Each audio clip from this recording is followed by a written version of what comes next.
Nuestro grupo, como las demás veces que esta ley, la LOMCE, ha pasado por su tramitación, va a votar en contra de esta ley, pero me gustaría dejar claro que es por razones educativas, porque pensamos que es una ley que, francamente, no está a la altura de los cambios que necesita hacerse en la educación en España. Y dicho esto, de entrada, me gustaría hacer una serie de comentarios, además, que ha ocurrido durante su tramitación en el Senado. Y, en fin, y el debate público que hay en torno a esta ley, que precisamente es un debate que, por desgracia, está alejado de lo que debería ser el centro, que es en qué medida esta ley, la LOMCE, contribuye o no a hacer esas mejoras en el sistema educativo que tenemos, que es un sistema educativo que ha conseguido, sin duda alguna, grandes logros históricos, pero que es evidente que tiene deficiencias que hay que mejorar. Y en ese sentido, pues en fin, el empeño de buena parte de la oposición en confundir la LOMCE con el señor Wert, aquí presente, me parece uno de los errores de bulto que justamente llevan a que al final la sociedad sepa muy poco de qué tiene la LOMCE, qué contenidos tiene, qué cosas puede mejorar la educación y qué cosas es insuficiente. Miren, yo me he reunido con el señor Wert muchas veces y puedo testificar que ni quiere despedir a todos los profesores ni se quiere comer a los niños crudos. Simplemente tiene una idea de la educación que, bueno, es una idea bastante minoritaria y nosotros creemos que en algunas cosas profundamente equivocada.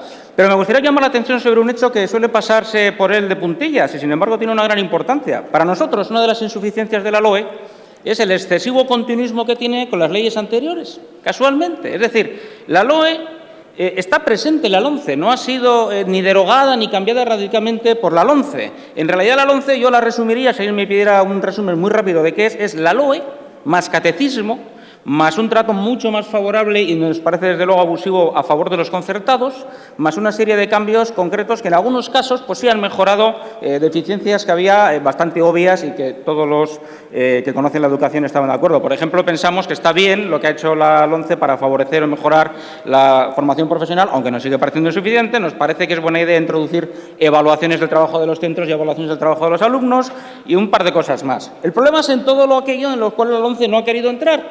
Y una de las cosas que a mí más perplejo me dejan es que ustedes resistan con tanta imperturbabilidad la acusación de que es una ley recentralizadora cuando no es así, porque la LOMCE da más poder a las comunidades autónomas en materia educativa y después de su paso por el Senado aún más, porque a una de las pocas enmiendas, luego entraré en esto, que se han aprobado en el Senado, lo que han hecho ha sido eliminar o cambiar radicalmente la posibilidad que había de obligar a que algunas asignaturas se tuvieran que ofrecer en castellano en todos los sistemas educativos. Bueno, pues esto también ha decaído, vaya, qué casualidad.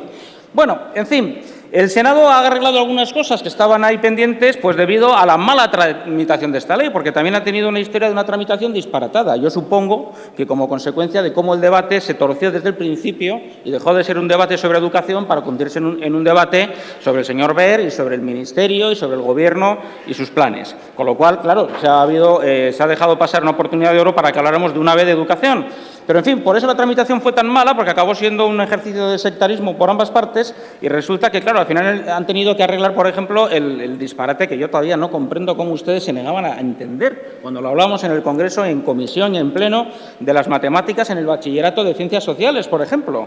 O el problema de la entrada en vigor de una ley que, como todas las leyes educativas, es compleja y tiene que ser escalonado, ese empeño en que entrara automáticamente, inmediatamente en vigor, en fin, etcétera. Pero, en fin, no se han reparado otras cosas que me siguen pareciendo atropellos desde el punto de vista educativo, pues injustificables. Por ejemplo, el sacrificio de la filosofía en el bachillerato al dejar de ser troncal en el segundo de bachillerato, el maltrato que se ha dado en general a las enseñanzas artísticas que prácticamente han desaparecido de la parte, en fin, normativa de la LOMCE, etcétera. ¿Y por qué? ¿Por qué esto? O sea, ¿este sacrificio en qué se ha justificado? Pues en el hecho de que la LOMCE ha hecho un esfuerzo considerable por mantener el reparto de las cuotas entre lo que dice la Ley General de Educación y las competencias que reconoce las comunidades autónomas en materia educativa. Mire, esto nos parece un verdadero disparate. Es decir, no hay ninguna justificación para que una comunidad autónoma tenga la capacidad de decir del 35 al 40%, esta diferencia que además también es incomprensible, o 45% para los que tienen una lengua cooficial, como si eso modificara el contenido educativo de las asignaturas del currículum. ¿Nos parece un abuso y una exageración? Lo hemos explicado muchas veces, ustedes no han querido entrar. Yo entiendo por qué, porque no quieren entrar en el fondo de la cuestión. Y el fondo de la cuestión es que el sistema educativo español se ha dispersado de una manera abusiva en las comunidades autónomas.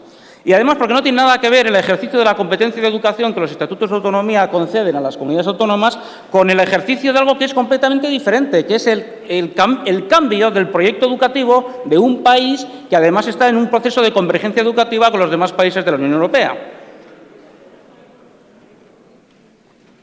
En fin, por mucho que algunos en esta Cámara se empeñen, y fuera de esta Cámara muchos más, No tiene nada que ver cuál es la lengua vehicular para el contenido de asignatura. O sea, da exactamente igual las matemáticas en euskera, en catalán, en gallego o en castellano. Es que tienen que ser idénticas. Y si hay una diferencia es porque alguien las está pervirtiendo.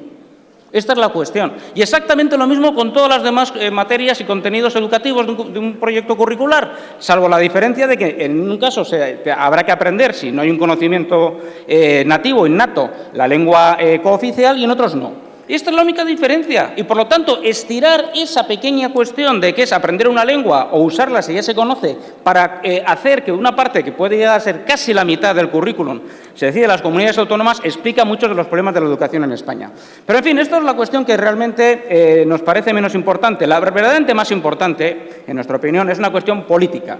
Y es que el principal error de la LOMCE es que vuelve a ser una ley de partido. Y es verdad que ustedes han hecho un gran esfuerzo para disimular esto, precisamente manteniendo un continuismo con respecto a la LOE, que a su vez lo tenía respecto a la LOCSE, que no les han agradecido, pero esto les pasa y se lo tienen bien merecido, justamente por no entrar en el fondo de las cuestiones.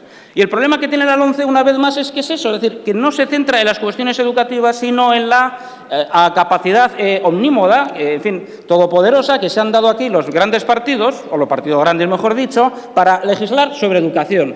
Consecuencia de eso es que somos el partido con mayor país confundido con partido, efectivamente, con mayor inestabilidad legislativa en materia de educación. Y es consecuencia de la manía de cada nueva mayoría parlamentaria de cambiar la ley anterior, incluso cuando no hace falta. Y además, encima, pretender que ese cambio sea lo más duradero posible con una técnica legislativa y con una visión política completamente equivocada, que en el caso de la LOMCE ha sido hacer una ley ultradetallista. ¿Se dan ustedes cuenta que el día que se evalúe esta ley, si entra en vigor y cuando entre en vigor, y si se evalúa que tiene errores, pues por ejemplo en determinadas materias que habría que darles mayor o menor importancia, que eso va a exigir cambiar la ley otra vez? Porque es una ley que no tiene un mecanismo de cambio desde el reglamento, sino que exige el retoque completo de la ley en su totalidad porque es una ley orgánica. Es decir, que han vuelto a hacer una ley que, aunque fuera maravillosa, que no lo es, necesitaría ser evaluada como todas las leyes educativas y resulta que es una ley inestable por su propia naturaleza, porque habrá que volver a cambiarla entera. Pero, en fin, por lo tanto, el debate educativo brilla por su ausencia. Lo que ha brillado, en cambio, con mucha fuerza, es la voluntad de imponer que, puesto que yo tengo mayoría parlamentaria, se va a hacer aquí la ley educativa que a mí me da la gana, incluso si no es la ley que yo quería hacer en mi programa electoral.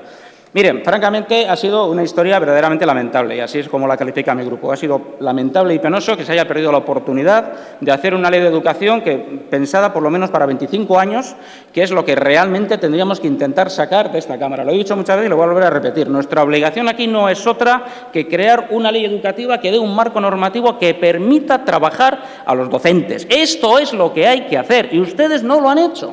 E incluso con contradicciones tan patentes como, por una parte, decir que se da más autonomía a los centros, pero luego resulta que la labor decisoria a la hora de nombrar al director, cosa fundamental, la tiene al final la Consejería de Educación de la comunidad autónoma respectiva, porque esto es lo que han hecho. Al final, las comunidades autónomas van a tener un poder que antes no tenían para decir quién manda en cada centro educativo. Bueno, estupendo, un gran progreso de la autonomía de los centros y de los docentes. Peor que antes, por lo tanto. Y para acabar, no quería dejar de referirme a lo que ha ocurrido con el trámite en el Senado, porque nos lleva a otro debate, que como no es el tema de esta discusión, no quiero dedicarle más tiempo, pero sí al menos una mención. Miren, francamente, que una ley tan importante como la LOMCE pase por el Senado y solamente se consiga arreglar un par de despropósitos consecuencia de una mala tramitación, como de las matemáticas al que me refería antes, o los plazos de entrada en vigor, y el resto de las enmiendas sean en un 90 y tantos %, cambiar alumnos por alumnos y alumnas, dice para qué sirve el Senado actual. Para nada. Para nada. El Senado actual es una Cámara que goza cada vez de mayor, no ya indiferencia por los ciudadanos, sino de mayor animadversión. Y cuando se ve este tipo de trabajo se entiende por qué. Porque esto ni siquiera es enmendar la LOMCE, esto es enmendar el castellano. Donde resulta que en castellano las reglas gramaticales de formación de plurales de género son así. Se dicen los alumnos y se dicen las asignaturas. No se dicen las asignaturas y los asignaturos, sino que dice las asignaturas y los alumnos. Y al final, ¿qué es lo que nos han hecho? Pues una de estas enmiendas que lo único que hacen es hacer una genuflexión al lenguaje políticamente correcto de determinados sectores que no tienen nada que ver con la lengua que habla la población, que es la única dueña, la sociedad, la comunidad lingüística, la única dueña de la lengua y de sus reglas. En fin, la verdad, patético. Para finalizar, reitero que vamos a votar que no, y nos hubiera encantado poder votar que sí, pero nos lo han hecho completamente imposible. Muchas gracias.